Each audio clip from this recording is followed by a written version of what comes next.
Hello and welcome. This is probably the first video you're viewing, so I want to take a moment to discuss how these videos will work and how you can access them.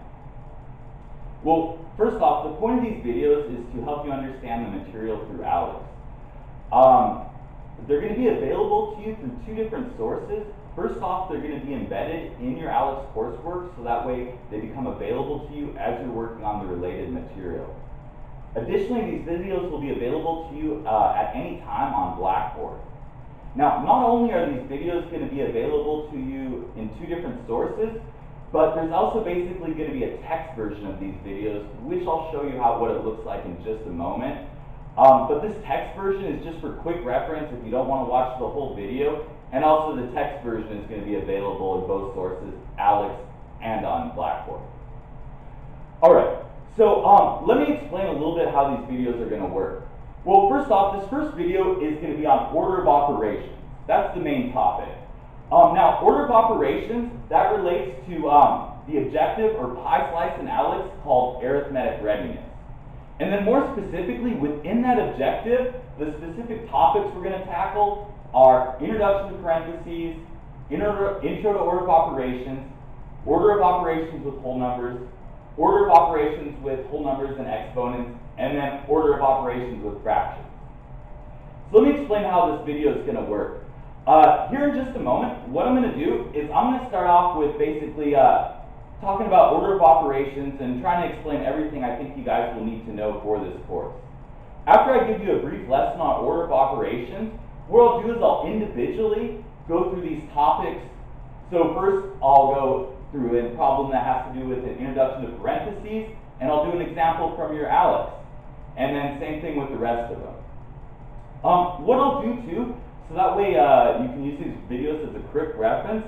Of course, I'm going to start off by teaching you the material, and then basically we're going to go through examples that relate to each topic in ALEKS. In the description of this video, I'll put at what time we look at introduction to parentheses, what time we look at intro to order of operations, and so on. That way, if you're just stuck on one of these parts, you can just skip right to it and don't have to watch the whole video.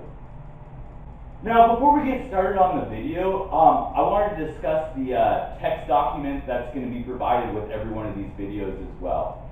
I know you can't really see it in the video here, I just want to make you aware of it.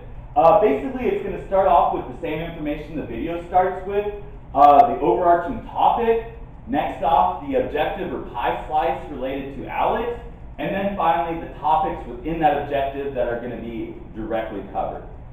So that's at the very top. Next thing I'm going to do is I'm going to add a few helpful notes that will basically relate to me teaching you the topic. Then, after the notes,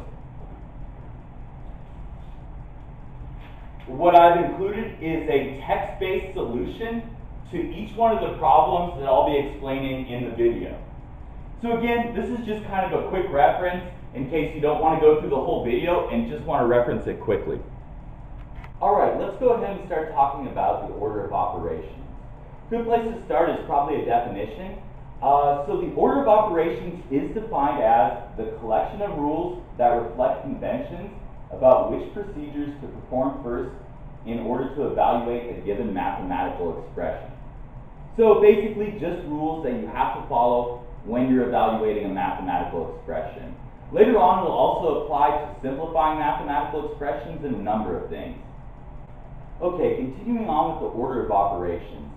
Well, let me start off with an example. Right here you see an example that has 3 squared plus parentheses 4 divided by 2, that multiplied by 2, subtract out 8. What this does is it tells us which operations we have to do first in order to properly evaluate this expression, or any other expression. Alright, so the order of operations are right here. They go parentheses, exponents, multiplication, division, addition, and subtraction.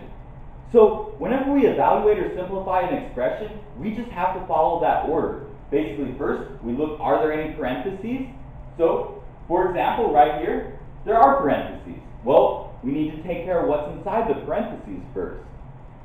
If there's more than one operation inside the parentheses, you basically follow the order of operations within the parentheses.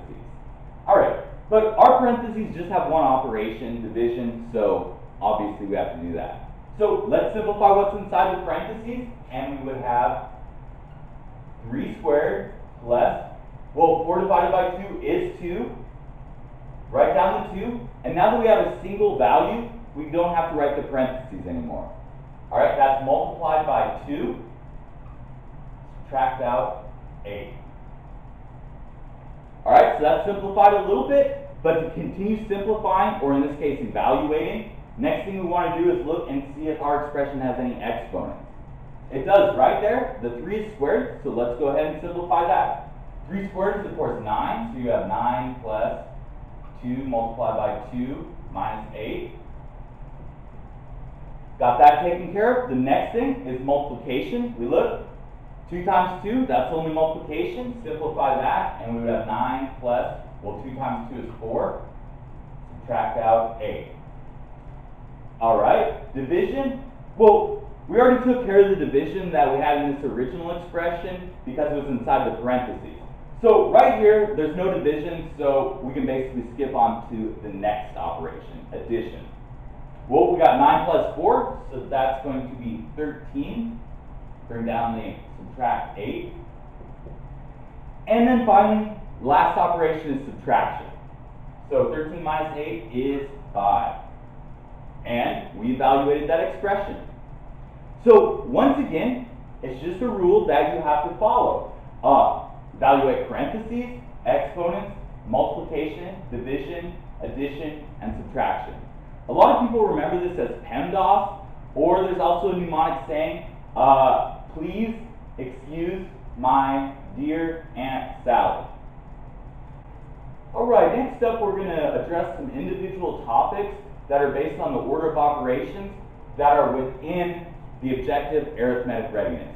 We're going to start off with introduction to parentheses. I know we already talked about it a little bit, but we're going to talk about it a little bit more here. Hopefully it gets a little clearer. So, of course, right here, I have a mathematical expression, and I want to go ahead and evaluate it here. So, following the order of operations, we want to look and see if there's any parentheses in this expression. Well, of course, there are right here. Now, what we need to do then is simplify what's inside these parentheses. Now, you notice there's actually 2 different operations inside of here. We have 11 subtract 3, and then a 3 multiplied by 4. So, what you do is within the parentheses, you also follow the order of operations again. So, inside these parentheses, now again I look, is there another set of parentheses inside of here? No. Are there any exponents inside of here? No. Any multiplication? Yes. So that's the first operation I want to do within these parentheses. So simplify the expression. We have 2 plus. Now I'm going to bring down the parentheses because I'm still going to have that operation inside of there. And I don't want to get rid of the parentheses until you just have a single value inside of it. So let's see. 3 times 4 would be 12. So we have minus 12 and end parentheses. Of course, since we haven't got rid of these parentheses, we still want to simplify inside of there. Well, let's see. We did multiplication. Is there any division? No. Any addition? No. Any subtraction? There is subtraction. So, of course, 11 minus 12 is going to be a negative 1, so we would have 2 plus a negative 1. Now, I just have a single value inside that parenthesis, but I retain the parenthesis because it was a negative right there. But of course, when you add a negative value, that's just going to be a 2 minus 1. And of course, 2 minus 1 then, well, we evaluated what's inside the parentheses, so now we go back to the order of operations. Do I look, are there any exponents? No. Any multiplication? No. Any division? No. Any addition? No. Subtraction? Finally, yes. 2 minus 1 is 1. And we've evaluated it successfully. Alright, let's check out an example directly from Alex. And this is the example that's included in the text-based solution. Alright, so we're asked to evaluate 2 multiplied by the quantity of 5 minus 3. Well, of course, we're just following the order of operations. So we look, are there parentheses?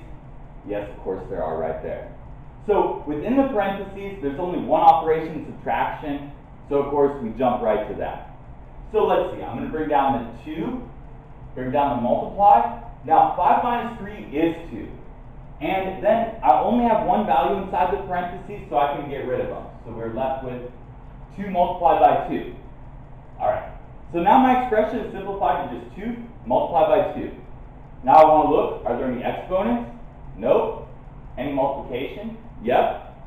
2 multiplied by 2, which is just going to be 4. And there's our answer because we're down to a single value. Alright, next stop. The next topic within this objective is Introduction to Order of Operations. Now, of course, we've already introduced the order of operations, so we're going to check out an example from your Alex here. Alright, so we're asked to evaluate 56, subtract 4, multiplied by 6. Again, we're just going to follow the order of operations. No parentheses, no exponents. There is multiplication, so we want to go ahead and simplify that first. 4 multiplied by 6 is going to be 24, so we would have 56, subtract out 24. Alright, next up is division. There's no division. Next up, addition, no addition. Finally then subtraction, and 56 minus 24 is going to be 32. And that's our final answer. Alright, your third Alex topic within this objective is order of operations with whole numbers. Well, we've already been talking about order of operations with whole numbers, so of course we're just going to check out an example here. Alright, so we have 7 plus 4 multiplied by 7, subtract 12, divided by 2. And of course, we want to follow the order of operations. So, are there any parentheses? No. Any exponents? No. Any multiplication? There is, so let's take care of that first. Well, 4 multiplied by 7 is going to be 28, so let's rewrite the expression. Bring down the 7 plus, again, 4 times 7, we said that was going to be 28, minus the 12, divided by 2. Alright, so we just took care of multiplication. Next up, let's see if there's any division. There is. 12 divided by 2, so let's do that and simplify the expression again. We have 7 plus 28. But now, let's see. 12 divided by 2 is going to be 6. So we simplify that to minus 6. Alright, just took care of division. Let's see if there's any addition. There is. We got 7 plus 28, so let's simplify that. 7 plus 28 is going to be a 35.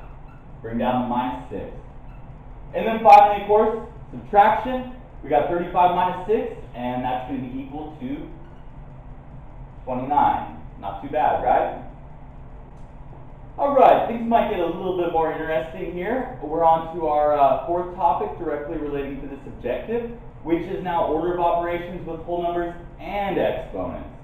Probably do it already, but it's a little bit more complicated here. Of course, we want to look parentheses. We do have parentheses, so what we need to take care of is what's inside the parentheses first.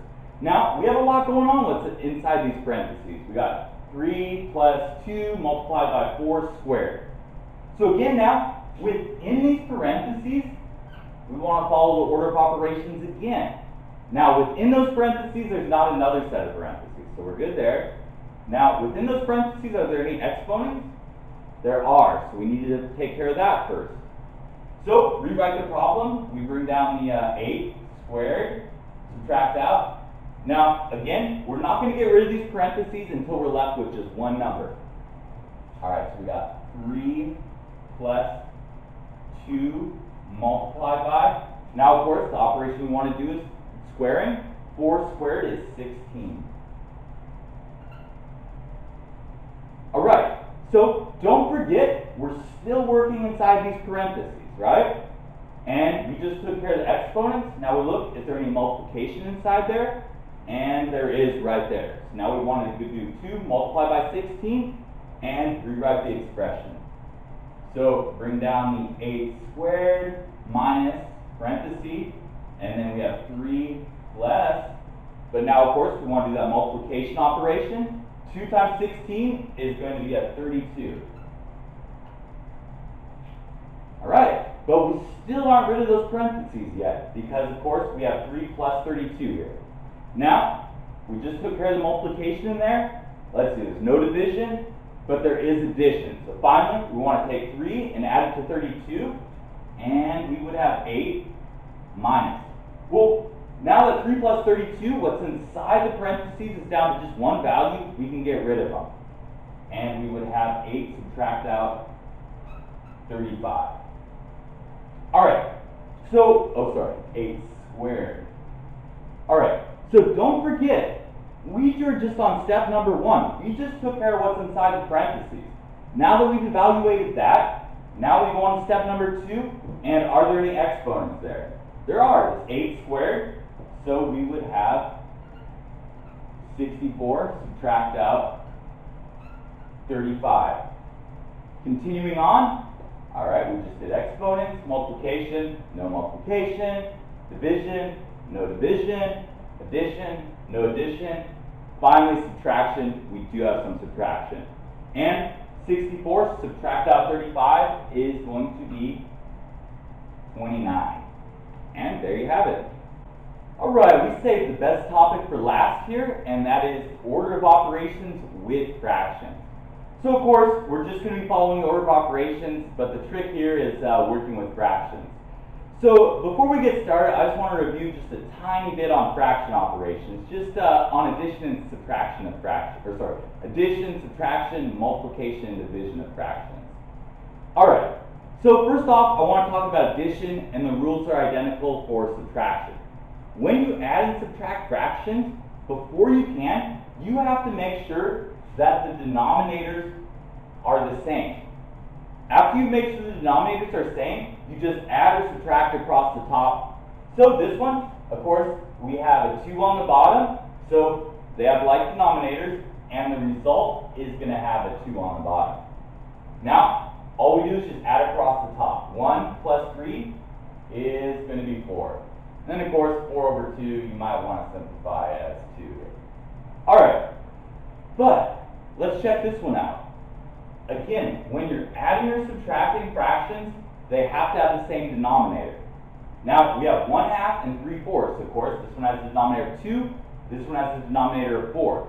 So, you can't add them right now. But, if I can make this denominator 4, I could. So, what I want to do is I just want to figure out what I would have to multiply 2 by to equal 4, and of course that's 2. So, I multiply the top and the bottom of that fraction by 2, because multiplying by 2 over 2 is of course like multiplying by 1. Let me rewrite it now. Of course, 1 times 2 is 2. 2 times 2 is 4.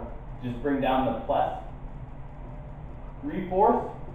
Now that my denominators are equal, I can just add across the top. 2 plus 3 is 5. And the denominator, of course, remains just 4. Alright, next up, I want to talk about multiplication with fractions. Now, of course, people always think, well, multiplication is harder than addition. Actually, with fractions, it's easier. Because remember, with addition, you have to make sure that you had a common denominator. Now, when you multiply fractions, you don't have to make sure they have a common denominator. All you do is you multiply straight across the bottom and straight across the top. So, 1 times 3 is 3. 2 times 2 is 4. As easy as that. Now, these ones, as you recall, doesn't have the same denominator, but it doesn't matter because we're multiplying. Just multiply across the top. 1 times 3 is again 3. And 2 times 4 is 8. As easy as that. Alright, now real quick, how to divide fractions. All that you have to do is you just flip over or find the reciprocal of the second fraction and then change it from division to multiplication. So this one, for example, we would have 1/2. Now instead of division, we're going to turn it to multiplication and get the reciprocal of 3/2 or flip it over, and that would be 2/3. Now that we have multiplication, multiply across the top and bottom. 1 times 2 is 2. 2 times 3 is 6. And if you want to reduce it, of course, 1/3 there. Alright, this one, same deal. All you have to do is get the reciprocal of the second fraction or flip it over and multiply. So this would be equivalent to saying 1/2 multiplied by 4/3 and multiply multiply straight across the top. 1 times 4 is 4, 2 times 3 is 6, and if you wanted to reduce that, that would be 2/3. Alright, let's go ahead and check out a problem involving the order of operations with fractions now. Alright, so of course we have an expression right here. We got 5/6 minus 1/3 multiplied by 5/8. We're going to follow the order of operations. So we look, parentheses, no, there's no parentheses. Exponents, no, no exponents. Multiplication, yes, there's multiplication right there. Alright, so we need to multiply 1/3 by 5/8. So recall when you're multiplying fractions, all you do is you just multiply straight across the top and straight across the bottom. So we would have 5/6, bring down the subtraction. Now let's see, 1 times 5 is going to be 5 over 3 times 8 is going to be 24. Alright, took care of multiplication. Next we want to go to division. Now just FYI, we want to get the answer to this problem in a fraction. But some of you guys might think, well, 5/6 is 5 divided by 6, and 5 over 24 is 5 divided by 24. You would still get the same answer, just the decimal equivalent, if you divided 5 by 6 and 5 by 24 and then subtracted it. But we want the answer again in fractions, so we're just going to leave those in fraction form. So we're going to say there's no division then. Next we look, addition, no. Subtraction, yes, that's our last operation. So don't forget, for addition and subtraction with fractions, we have to make sure that the denominator is the same. This one the denominator is 6, this one the denominator is 24, so of course they're not the same. Now, what would I have to multiply 6 by for to equal 24? Well, 4, right? So what I need to do is multiply the top and the bottom of that fraction by 4 and rewrite it. So 5 times 4 is 20, divided by 6 times 4 is of course 24. Bring down the subtraction and 5 over 24. Now that we have a common denominator, we can just subtract across the top. So 20 subtract 5 is going to be 15. And then again, the denominator is just going to be the same, or 24. And then let's see, I think that can reduce, let's see, 3 goes into those, so that would be equivalent to 5/8. And that would be your answer.